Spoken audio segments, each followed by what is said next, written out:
بسم اللہ الرحمن الرحیم۔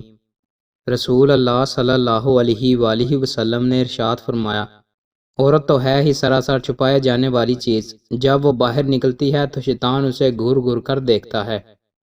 رسول اللہ صلی اللہ علیہ وآلہ وسلم نے ارشاد فرمایا، جو چیز سب سے زیادہ لوگوں کو جنت میں داخل کرے گی وہ خوف خدا اور حسن اخلاق ہے۔ رسول اللہ صلی اللہ علیہ وآلہ وسلم نے ارشاد فرمایا، رزق حلال تلاش کرنا ہر مسلمان پر واجب ہے۔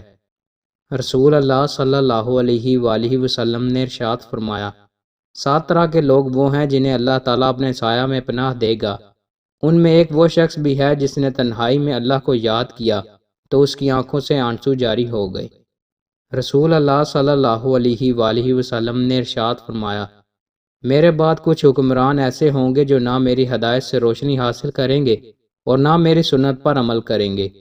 جو لوگ ان کے جھوٹ کی تصدیق کریں گے اور ظلم میں ان کی معاونت کریں گے، وہ نہ مجھ سے ہیں نہ میں ان سے ہوں، اور نہ ہی وہ میرے حوض کوثر پر آ سکیں گے۔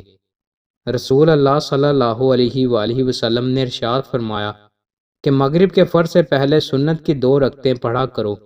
تیسری مرتبہ رسول اللہ صلی اللہ علیہ وآلہ وسلم نے یوں فرمایا کہ جس کا جی چاہے، کیونکہ رسول اللہ صلی اللہ علیہ وآلہ وسلم کو یہ بات پسند نہ تھی کہ لوگ اسے لازمی سمجھ بیٹھیں۔ دوستوں، مزید اچھی ویڈیوز کے لیے ہمارے چینل کو سبسکرائب لازمی کریں۔ بہت شکریہ۔